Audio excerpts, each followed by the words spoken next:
Hey, AD, Tyler Perry here. Want to take you on a tour of Tyler Perry Studio. So hop in, come on, let's go for a ride.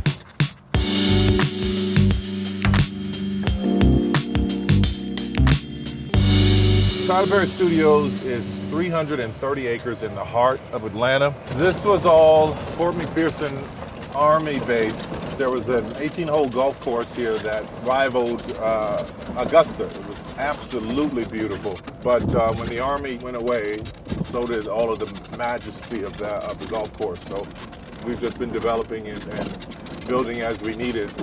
Hold on, we're going to have to do the Flintstones to get up this hill. She wouldn't let me take my other cart, the fast one. I think I can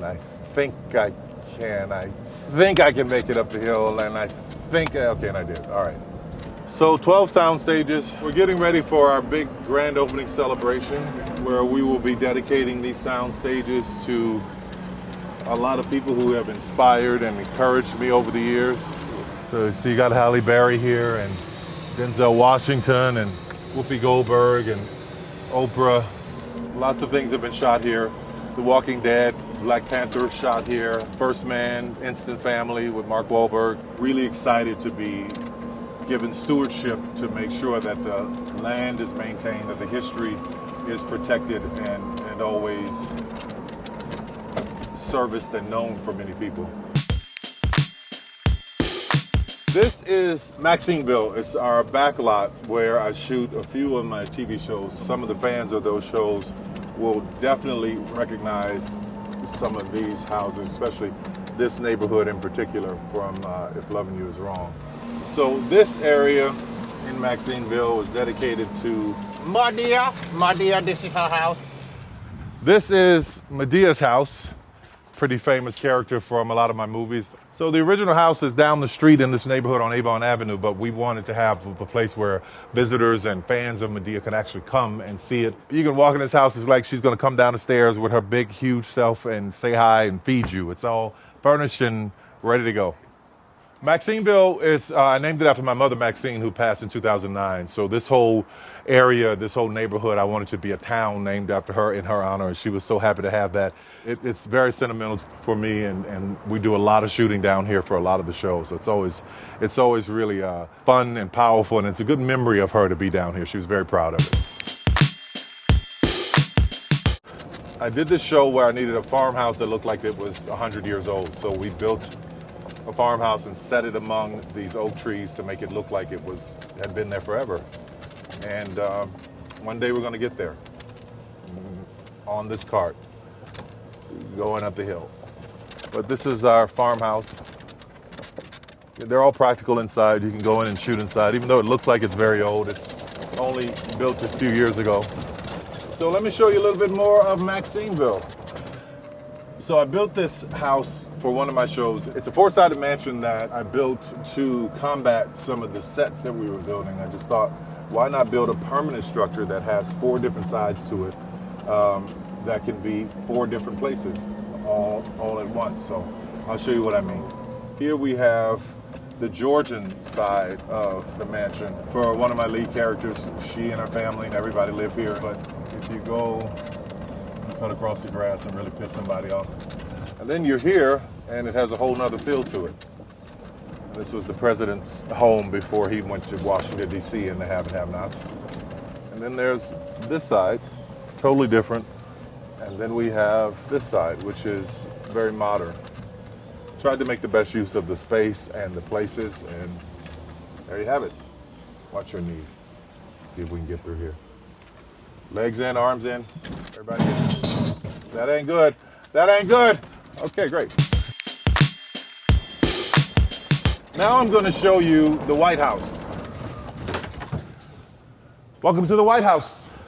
So still a lot of cleaning being done here, but I don't know how to turn the lights on. Let's go upstairs. This is the 80% replica of the actual White House in Washington, D.C.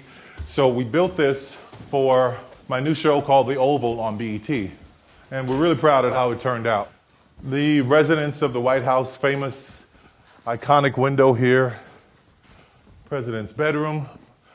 Some hell has gone on in this room over the last episodes. Oh, we've done some everything in here. This is the daughter's room. This is the son's room. We built this about five and a half months ago. We started it. This is the only White House that's ever been built at a studio on a lot, and we are really excited about it. So I'm going to show you more of the property. Come on, there's a lot more to see. Obama, my man.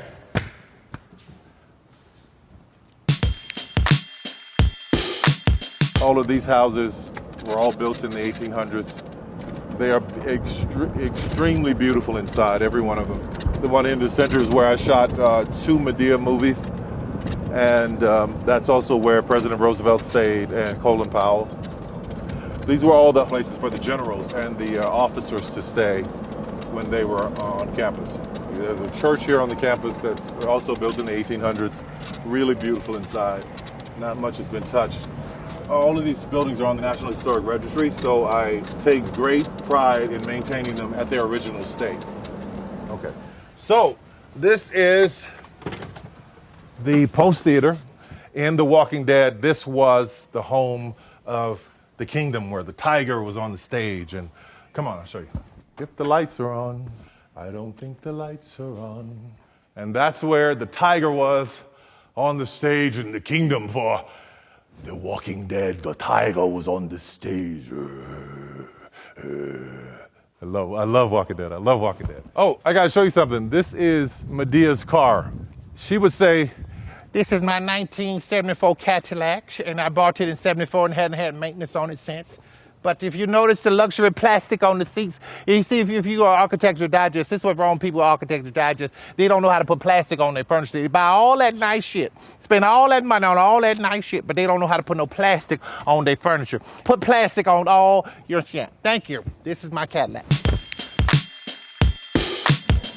oh, this is gonna take forever. Because this car goes 2 miles an hour. I can run faster. Welcome to the Dream Building. The reason I named this building the Dream Building is because it was a dream come true for me. It's a dream come true for everybody who comes to work here. I wanted it to be inspirational for so many people. If they have a dream, I feel like their dream can come true. So that's why I just wanted to inspire you. So this is the Dream Building. Whereas I know it looks pretty like just an office building here, but there's a whole world just beyond these doors. If you want to be in a hotel hallway, like to say the Ritz-Carlton or something, then all of a sudden you're in a hotel hallway. You want to be in the presidential suite of one of those hotel rooms, you just right here, all on the 3rd floor. Magic. Magic. In the Have and Have Nots, I have a character that lives in a brownstone. Well, this is her brownstone. So you just bring the cameras in and shoot. And then if you get sick and need to go to the hospital, turn this corner and you're in the hospital. We shot in this hallway of the hospital for acrimony. Look that way, show them that way, show them that way, show them that way. Now come back to me, look at me, I'm over here, look at me. Yeah, okay. Then we go this way, more hospital, fake elevator. It's pretty cool, but it looks real, but it doesn't go anywhere. It doesn't go to any other floors. Wyatt's super sexy loft in the Have and Have Nots. I feel like I could live in this apartment. It's pretty cool. Working on a restaurant here I haven't seen. Hello. Restaurant that's about to be finished and converted. Looks beautiful. It's coming along great. Here are 2 cool bars. This is our Irish pub that we shot lots of things in. This bar was actually in my house in the basement, and I sold it to the studio when I moved because I thought it was so amazing. Such a great bar. And this is the Iron Bone bar from the Haves and the Have-Nots. And I love it because the way it's always lit, the way it feels. Really nice dive bar. A lot of bad things go on here, but it's kind of cool. Very authentic, very unique. The set decorators did a great job with it. Everything you've seen, everything I've shown you, I've actually drawn to scale, gave it to the builders, the designers, saying this is what I want. So that's the way I've been very specific in the design and build of this building for my house, everything. It's just, I love architecture from the bottom of my heart. If I wasn't in this business, I would probably want to be a really great architect. Thank you, Architectural Digest. Thank you so much, AD. Thank you all the people who watched. I hope that this inspires you to know that you can dream it, you can do it, you can believe, you can build anything you want. God bless you. All right, now get out. Get out. Thank you. It's been great seeing you. I appreciate it. Time to go. Thank you.